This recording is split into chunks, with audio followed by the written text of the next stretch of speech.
You guys, Chili just pitched that whole tent herself while I was over here boiling the disgusting water at this place for 10 minutes and making dinner and hanging the little rope for the bear bag to be hoisted up later. And I'm just very impressed with her for that.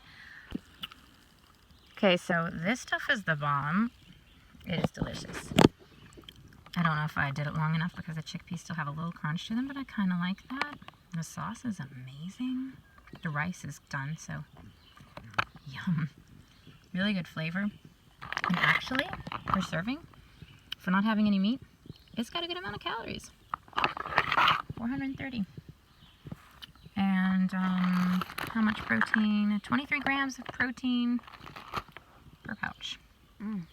Oh no. I'll eat it. Don't leave it on the table. Anyway. You guys. She's back. She's back. This doe and her fawn, or maybe it was another doe with her fawn, they kept walking around this area, sometimes within a few feet of our tent. They were eating something. All night I would hear them, and I'd look out with my headlamp, and sure enough, it was them, not a bear. They were really beautiful, even though they kept me awake, along with the frogs you can hear here. After a while, I actually kind of liked the frogs. And then I kind of missed the frogs. She's right there.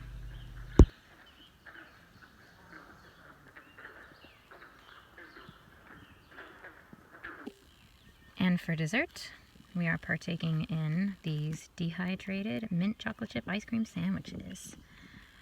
Chili says it's good. I'm going to try mine.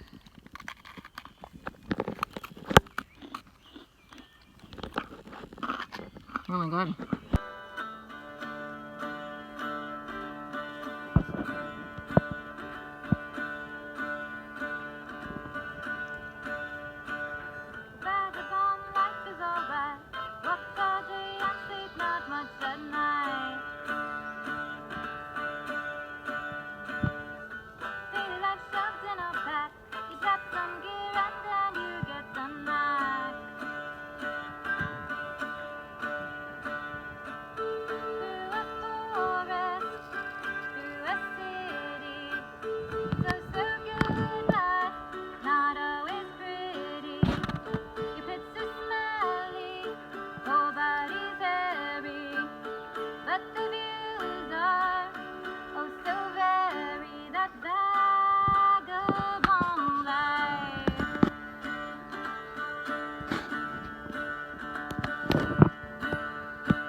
So I really wanted y'all to hear these frog noises, but the microphone on my iPhone 7 does strange things.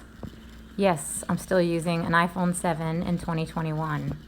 I can't rationalize buying a newer device to record this stuff on, seeing as how I make these videos totally for fun, with no monetary compensation of any sort. It helps if I plug in my headphones, but that slipped my mind at the moment.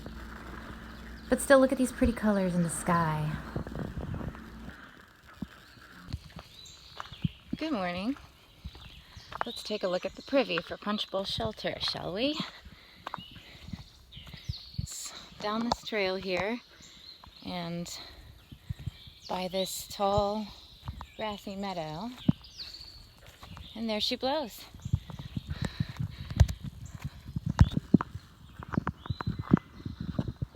Gotta say, it's one of the nicer privies I've ever seen.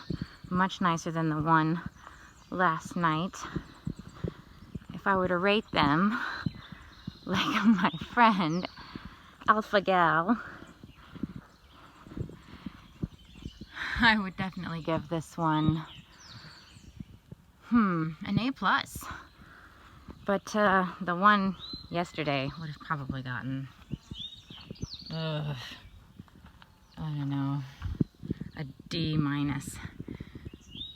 Okay, so yeah, it has a sunny roof and little opening or windows there, not open, so you're protected, but you can still get a little light in here, which is awesome. A really good latching door, good, pretty nice newer looking wood siding, like newer relative to a lot of the privies out here. There is not much smell. It's been swept out, so it's kept up a little better than some of them.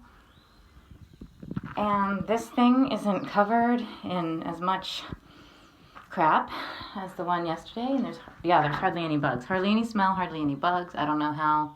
There's a few flies up there, but decent. Not as nice as the one at Thunderhill Shelter, but pretty decent. So now I'm gonna do my business. Last night's bear bag hang.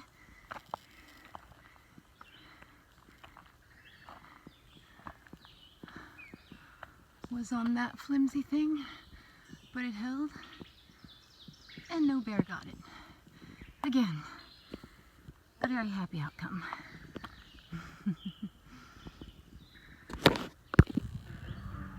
Okay, so for breakfast today I'm gonna try this half cup of real veggies, carrot, cinnamon, soft baked bites, farm and oven, bakery bites,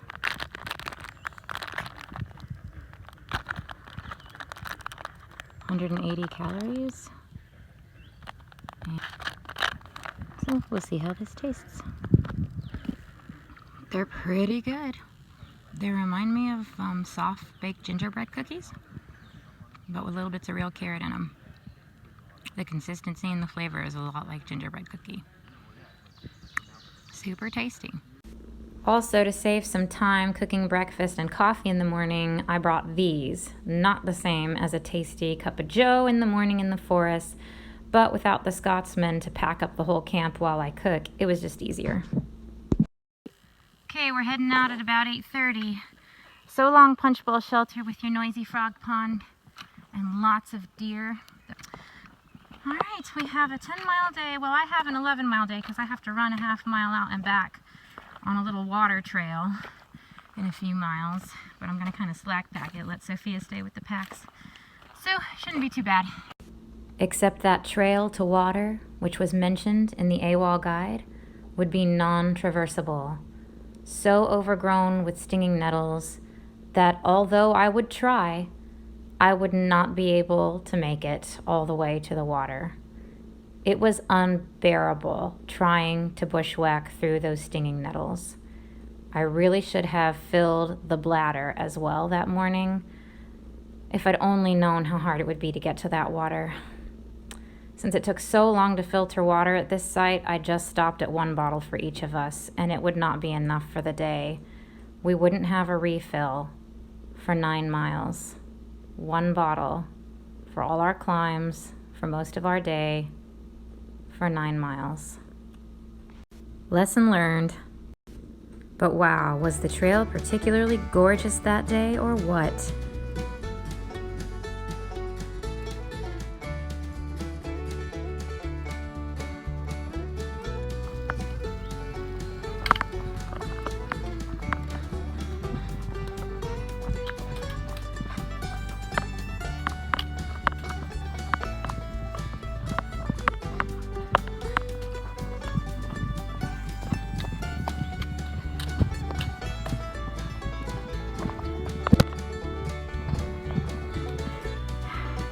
As we get to our highest point on this trip, we find these beauties. I love these guys. So pretty. And they're all over. Up this steep climb, which you can't tell is very steep. You can see kind of there. Oh, getting up into the spruce. For the first time this weekend, on day 3, we finally made it to the top of a climb to find an actual amazing view. Whoa! Look at all those distant layers of mountains, Blue Ridge Mountains. And this is basically the foot of an old fire tower that is no longer standing, as you can see. More views over there.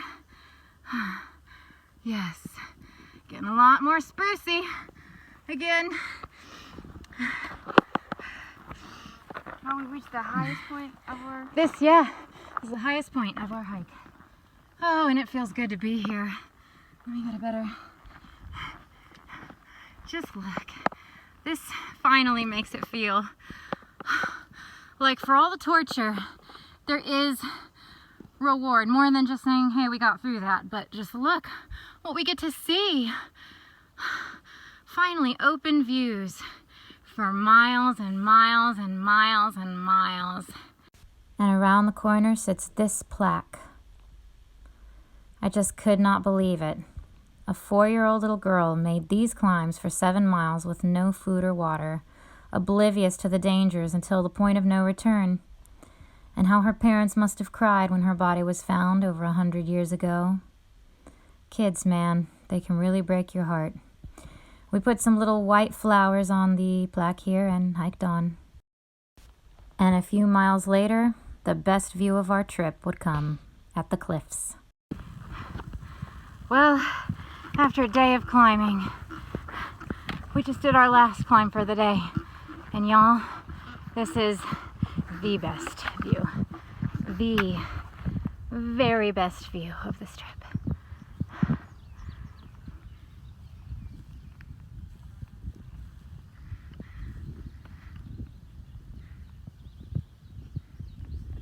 Just look at all this. What a view. Oh, let's eat lunch. Having some tuna creations, deli style tuna salad. It's really good. It's got little water chestnuts. They're kind of lightly crunchy, and some pickles and celery in them. This fly needs to get up off me. We took our shoes off.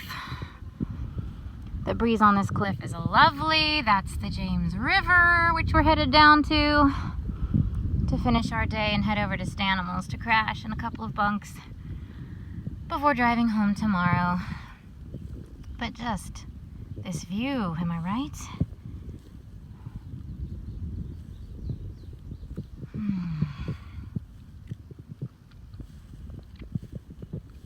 Very nice. How you feeling, Chili? Good. I wasn't feeling so good before we got here, but this is good. It's because we were almost out of water by lunchtime.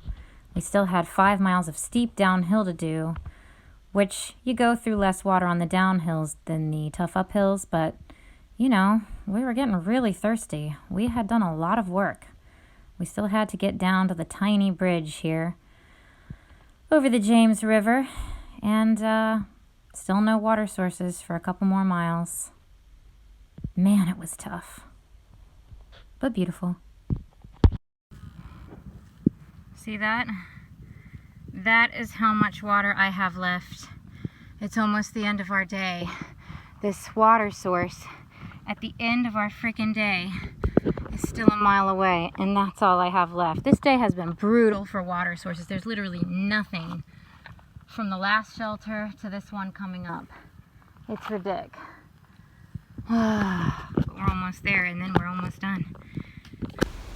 Okay, so my phone battery had died by the time we got to that shelter with the water source, but it was gorgeous. So much so that we wish we could stay there if only we hadn't had other plans. I actually got in the stream completely, dipped my head in it, filtered and drank a whole bunch of it, rested at the shelter for a while. And Sophia got some footage here walking by this lovely stream for this last stretch before making it to the parking lot at the James River Footbridge. Aside from the water problems, the day had been just beautiful. The weather just, so nice. The air, you could barely feel your skin. Delicious. Like, not warm enough to really feel too warm. Cool, but not enough to feel cold. Just perfect.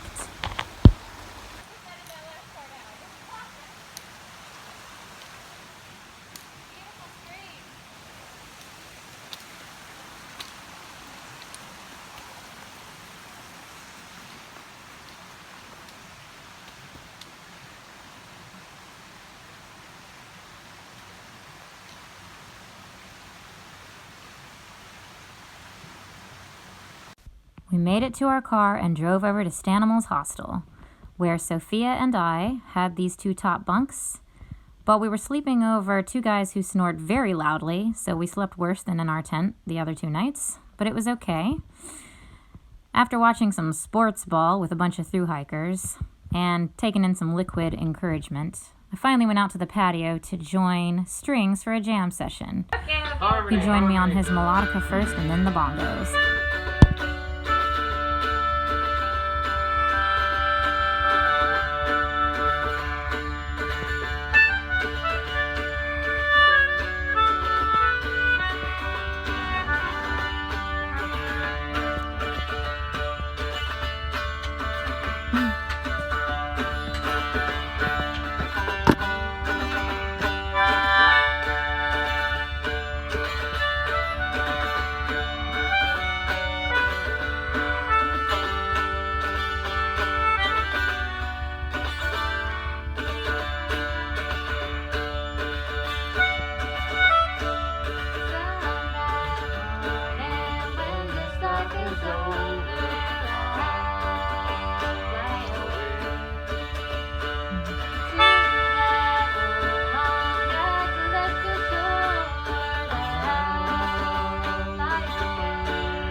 Overall, I would rate this trip as excellent.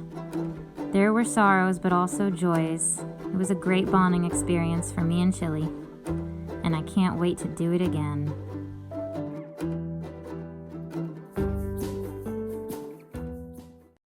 Well, I am climbing high mountains, trying to get home.